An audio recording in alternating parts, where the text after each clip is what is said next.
sagalee qeerrooti. Sagaleen qeerroo torbaanitti guyyaa 3 diddaa uummata Oromoo fi saboota cunqurfamoo impaayera biyyattiin mara akkasumas shira mootummaa abbaa irree wayyaanee kan gabaasu. Kun sagalee qeerrooti.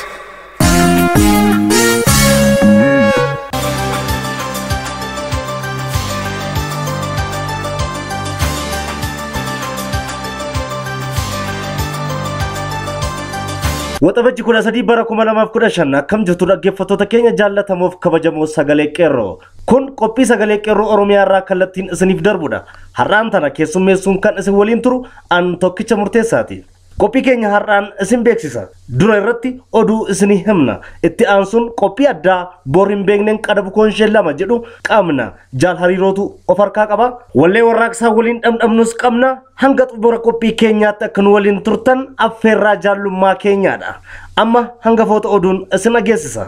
Hirrinni baajataa guddaan mootummaa wayyaanee mudachuun dhagahame. Filmaata fakkeessaa marroo shanaffaa wayyaaniin gaggeeffame sagaleen uummataa itti saamame paartiileen mormitootaa akka hin qeeballee fi uummanni mirga isaa kabachiisuuf ka'ee falmachuu akka qabu waamicha dabarsaa jiru. Godina addaa naannoo Finfinnee aanaa Buraayyuu ganda noonnoo jedhamuun beekamutti wayyaanonni qonnaan bultoota abbaa warraa 115 ol ta'an lafa qonnaa isaanii irraa buqqisuun investorootatti gurgurachuun isii beekame. Kan jiran hangafoota oduutii babal'ooma oduuf jaallee ayyaanee kaayyoo.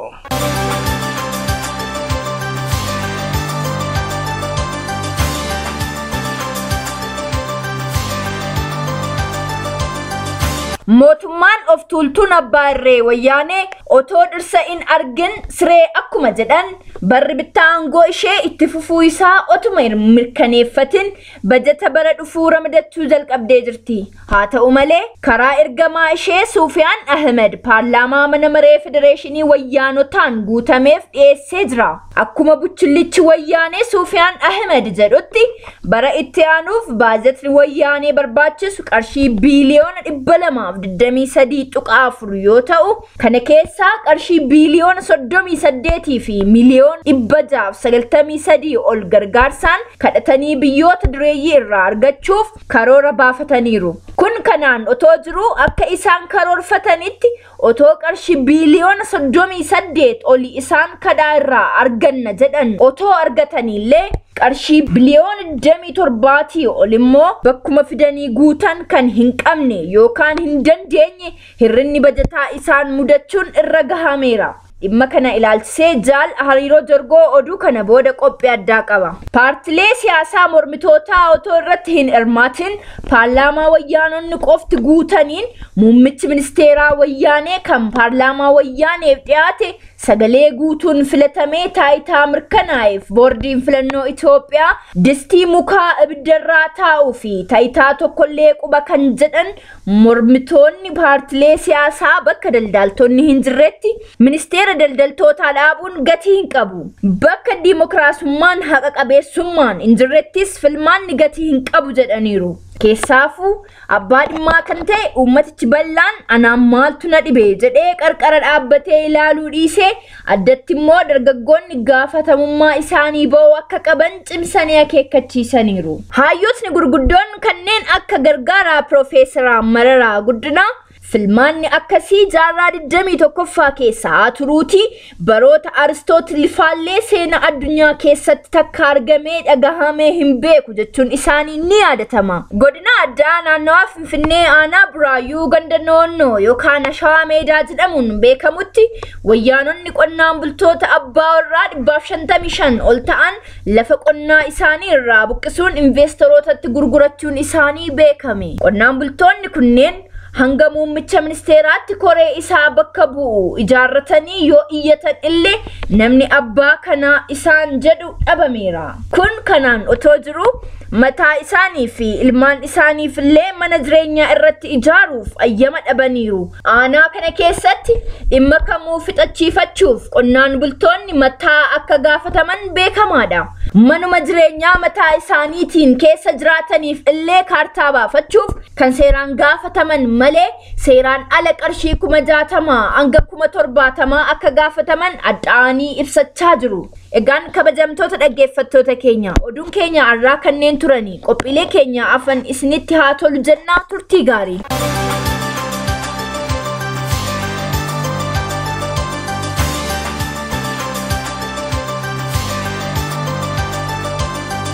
borum beekneen qadaba koonishee lama wayyaaneen waan dinagdeen guddatte of fakkeessuuf jettee bajeta karoorfattee walitti erbuu dadhabdee suphuuf joonja'aa jirti. Akka taayitaa irra turtuu otoo hin beekin karoora waggoota 60 baafachuun kan beekamtu wayyaaneen otoo kaazinaa keessaa homaa hin qabaatin karoora qarshii biiliyoonotaa baafachuunis amala uumama isheeti. Wayyaaneen dhaaba buddeena abjuu nyaachuu fi nyaachisaa fakkeessaan qofa jiraattudha. Otoo gootummaa hin qabaatin dirree qullaatti geeraruun otoo ofiifuu nagaa hin qabaatin nageenya kabachiisuuf biyyoota kaaniif dirmachuun otoo hin guddatin guddadheera jechuun dhaadachuun otoo amala maafiyyummaa ishee hin dhiisin akka mootummaatti of himuun otoo hin mo'in mo'uun otoo hin filatamuun kan kana fakkaatu wanti wayyaaneen of fakkeessuuf yaalle hin jiru. Kamtu himamee kamtu dhiifamaa kan qaanii hin beekne jaarmiyaan hattootaa fi saamtotaa biyya keenya weerarte kun akkuma mootummaatti of shallagdee bajeta ishee lafa godhachuuf yaaltus bukooshee icciitii keessa ishee kan saaxilte malee bu'aa itti argattu tokkollee hin jiru. Har'a namni wayyaanee hin beekne hin jiru. Jidduu kan immoo paarlaamaa wayyaanee keessaati gabaasaa fakkaatee lallaba waamichaa gargaarsa faranjootaaf dabarsaniiru warri wayyaanee. Kunis gabaasaa baajeta bara dhufu ilaalchisuun wayita karoora isaanii ibsan bara dhufu walumaa galatti mootummaa wayyaanee lubbuun jiraachisuuf qarshii biiliyoona 223.4 akka ishee barbaachisu ibsameera. Qarshiileen karoorfatame kun irra guddaan isaanii hojiif otoo hin taane malammaltummaan abbootii aangoo wayyaanee fi jaladeemtonni ishee kan itti bacarraqan ta'uun mamiin qabu. Qaama biraa yookaan mormitootaa dhiifnee qaamuma mootummaa wayyaanee kan ta'e muummichi odiitii wayyaanee illee yeroo garagaraatti akka gabaasetti kaazinaa mootummaa keessaa qarshiin seeraan ala baasii taasifamanii akka bahanii maqfaman ibsaa tureera. Dabalataanis koomishinii farra malammaltummaa jedhamuun kan hundaa'e dhaabbanni malammaltummaa wayyaaneetis gabaasaa inni bara darbe qofa dhiheesse yoo yaadanne yakkoota mana hojii mootummaa wayyaanee keessatti gaggeeffaman otoo gurgurtaa lafaa hin dabalatiin himattoota 2540 kan qulqulleeffate yoo ta'u isaan kana keessaa yakkoota 1426 kan ta'an yookaan dhibbantaa 56 isaanii jechuudha sababoota abbootii taayitaa sodaachisoo ta'anii fi himata irratti dhiheessuu sodaatee dhiisuu isaa fi dhibsiisaa ta'uu isaa ifa taasisee ture. Yoomillee milkoominni kan isheerraa fagaate wayyaaneen waggoota dheeraa dura ummatichi guyyaatti al sadii akka nyaatu ni goona jecha akka turan ni beekama. Haa ta'u malee ummatichi hiyyummaan gaadi'amee karatti deebi'u wallaalee inni kan kadhaaf daandii irratti baheera. Dubartoonni daa'imman dabalatee qaama ofii dabballoota wayyaaneef gurguratanii buluu ta'eera. Maanguddoon soorama dhabdee galgala keessa kadhaatti bobba'aniiru. Dargaggoonni biddeena barbaacha biyyaa ba'anii galaanaan nyaadhamanii irbaata naachaa ta'aa jiru. Habaleen gorra'amaa ibiddaan gubachaa akka jiran ija uummata addunyaa duraa kan dhokate miti. Kun kanaan otoo jiru warri wayyaanee dinagdeen biyyattii guddachuu isaa miidiyaatiin hamma gurra namaa duuchanitti hololu. Dhugumatti biyyittii otoo hin taane miseensonni wayyaanee kiisiin isaanii furdateera. Dhugumatti biyyittii irratti guddinni galmaa'ee jiru kan wayyaanotaa dabballoota wayyaanee kaabinoota wayyaanee miseensota ishee fi kaampaaniilee chaayinaa qofadha. Biyya galiin nama dhuunfaa waggaatti doolaara 396 gadi ta'etti barabaraan guddannee biyyoota guddinaan jiddu galeessa ta'an dhaqqabanna jedhanii karoorfachuun hangam takka buddeena abjuu wayyaaneen ummaticha nafaqxu yookaan nyaachiftu akka ta'e mirkani. Bajeta amma ramadachaa jiran kana warri wayyaanee karaa garagaraa baasanii baankii Siwiizitti galfatu. Piroojeektii garagaraa qopheessuun liqii maqaa uummata keenyaan biyyoota dureeyyii irraa fuudhanii kan kaameraa keessa seenuu danda'u kanneen akka daandii riqichaa fi gamoowwan tokko tokko kaampaaniilee chaayinaa waliin ta'uun hojjetu. Ishee kana foddaa televizyiiniitti agarsiisuun biyya guddifne jechuun uummata sobu. Wayyaaneen biyya guddisuu haa turu uummata biyyattii guyyaa tokkofillee akka namaatti ilaalteellee hin beektu. Waa'ee guddina biyyaa odeessuun dura saba tokkoof waa'ee mirgaa odeessutu dursuu qaba. Haa ta'uyyuu malee qabxilee dimokiraasiin ittiin madaalamu hedduu keessaa tokkollee biyyattii keessatti hin guutamne. Filmaanni haqa qabeessa hin jiru. Harki irra jireessa lammii biyyattii murteessaa hin jiru. Paartileen siyaasaa mataa baafachuu hin danda'an. Miidiyaa walabaa gonkuma hin yaadamu. Olaantummaan seeraa hin kabajamu. Wayyaaneen seera kamiinuu olidha kan kana fakkaatan.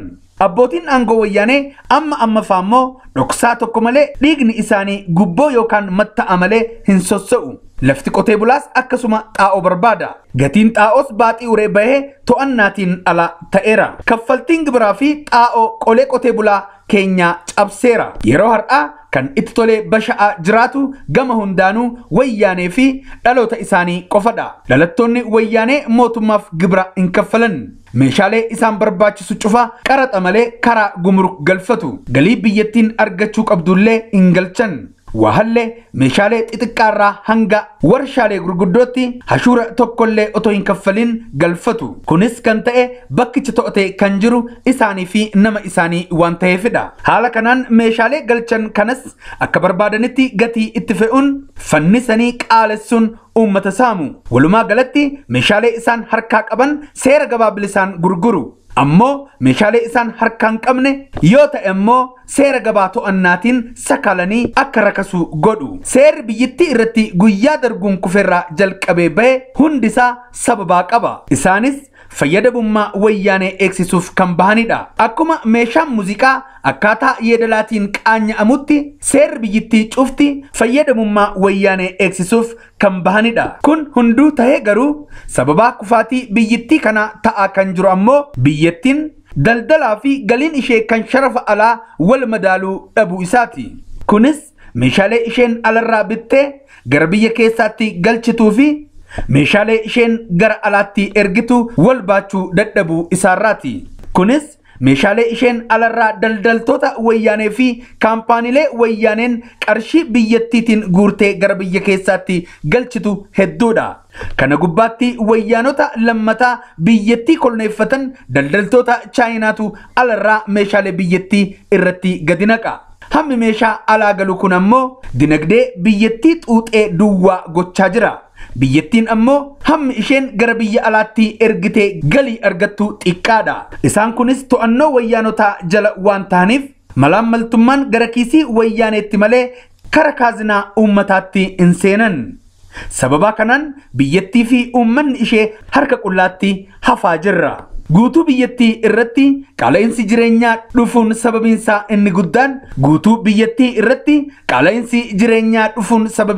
inni guddaan kana ta'uu beekamuu qaba.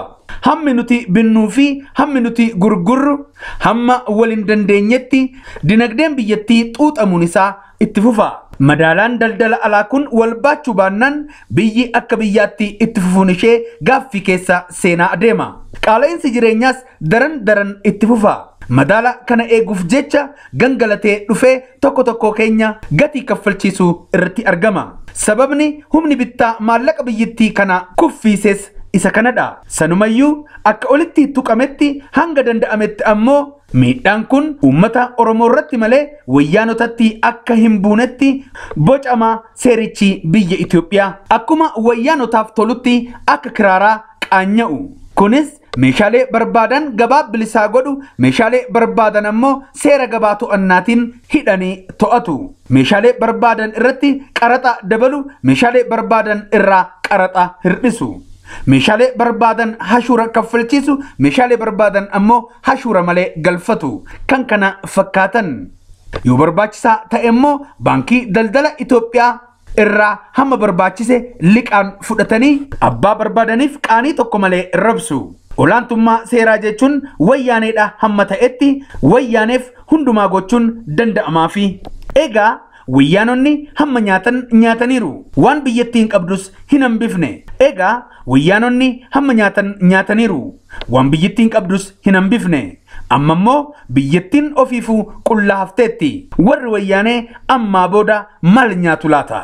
Gaaffii guddaan isa kanadha. Uummanni addunyaas ta'u gargaarsa kennee dadhabeera. Amma booda Itoophiyaan carraa qabdu akkuma Giriik jeequmsa kufaatii dinagdee keessa seenuudha. Kun waan hin oolle ta'uu hubanna. ani nan jiran jedha malee gogaan koo gabaa jira akkuma hoolittiin jette biyyattiin idaa mataa ishee gubbaa jiru baachuu hin dandeessu ammas liqii biroo ishee barbaachisa isammoo namni itti kennu ammaa booda hin jiraatu kanaafuu gogaan ishee gabaa ba'uutaa akkuma hoolitti icciitiin ishees dirreetti bahuuf ta'a bajata bara itti aanutti barbaachisu ergamaan wayyaanee obbo Sufiyaan Ahmed eengadda paarlaamaa wayyaaneef yeroo dhiheessan kasaaraa jiru hin dhoksine akka isaan ummata addunyaaf miidiyaatiin ibsanitti aangoo wayyaanee itti fufsiisuuf bajatni qarshii biiliyoona 223.4 barbaachisa qarshiilee barbaachisu kana keessa qarshii biiliyoona 38.7 biyyootiin michuu Itoophiyaa ta'an gargaarsaan nuuf kennu jennee eegganna isa kaan ammoo liqaa fudhanna garuu hamma isaan nu gargaaruu danda'an qarshii biiliyoona 38.7 fi hamma nuti liqiin argannu malee hamma qarshii biiliyoona argannu malee immoo qarshii biiliyoona 27.6 ol ammallee dabalataan bakka irraa finnu kan hin qabne nu hir'ataa jedhaniiru qarshii biiliyoona 27.6 isaan hir'ate kana qofaa otoo hin taane qarshii biiliyoona liqaan argama jedhanii gargaarsa of dura argachuu danda'anitti kan karoora baafatan warri wayyaanee isumayyuu immoo eessaa argatu laata gargaarsa malee immoo liqiif kan karoorfame kanaa duratti illee mootummaan Ameerikaa fi Noorweey faatu sababa shororkeessitoota waliin to'annafaa jedhee gaditti naqa sanumayyuu abbootiin taayitaa wayyaanee doolaara gargaarsaan argamu kana gurgurtaa warqii shakkisoo irraa argamu waliin gara baankilee biyya alaatti godaanuu isaa fi wayyaaneen ofiifuu shororkeessituu ta'uu ishee irra ga'anii fuula itti guuraniiru amma boolla maaltu wayyaanee liqimsaree garuu kan nama dinqu wayyaaneen otuma biyyattiin hir'ina baajataa hamma kanaa qabduuti kan isaan du'a mallasiif biilboordii maallaqa biiliyoonotaan lakkaamu baasanii itti taphatan maallaqa dila sana baasuun kan isaan filmaataaf biilboordiilee tiishartiilee miiliyoonotaan lakkaamu baasanii itti taphatan borum beekneen qadabukoon ishee lama kan jedhan kunoo kan akka wayyaanee kanadha. Egaa dhaggeeffattoota keenya qophiin har'aaf qabannee dhiyaanne kanumaan xumurame qophii ittaanu anga walagarru nagaan nuuf tura. Injifannoo uummata Oromoof gadaan gadaa bilisummaati.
gootawwani nagaafatu akkanarra darbee inni diina Oromoon kan isaa inni diina akkanarra darbee inni diina Oromoon kan isaa inni diina labsii walitti dabarsii labsii walitti dabarsii irraan bitin ittiin gurgurini irraan nyaatin irraan dhugini yaa Oromoo diina keerra irraan bitin irraan dhugini irraan nyaatin irraan dhugini yaa Oromoo diina keerra.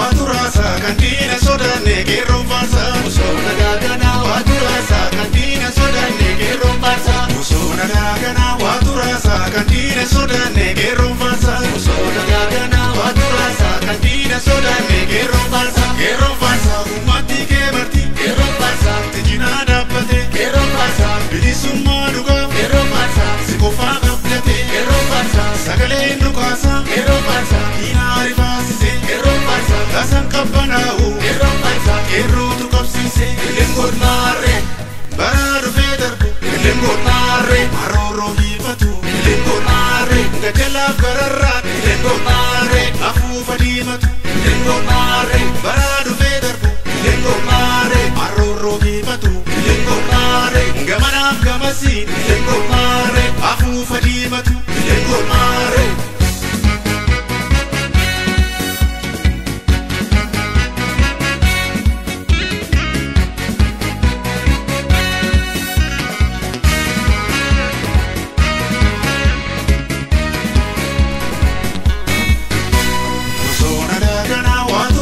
Kantina soda negero farsa Usona dagana waturasa Kantina soda negero farsa Usona dagana waturasa Kantina soda negero farsa Usona dagana waturasa Kantina soda negero farsa Gero farsa Tasuma hinnamu Gero farsa Ujeti kapsiste Gero farsa Jabadu ya gero Gero farsa Namige bosite Gero farsa Oromia marti Gero farsa Bilisa fonate Gero farsa Gero nufajira Gero farsa Ajisa kabate Lengor mare Baradu federbu Lengor mare Maroro hifatu Lengor mare Ngatela gararrat Lengor mare Afu fadimatu Lengor mare Baradu federbu Lengor mare Maroro hifatu Lengor mare Gamana gamasi Lengor mare Afu fadimatu Lengor mare Lengor mare Lengor mare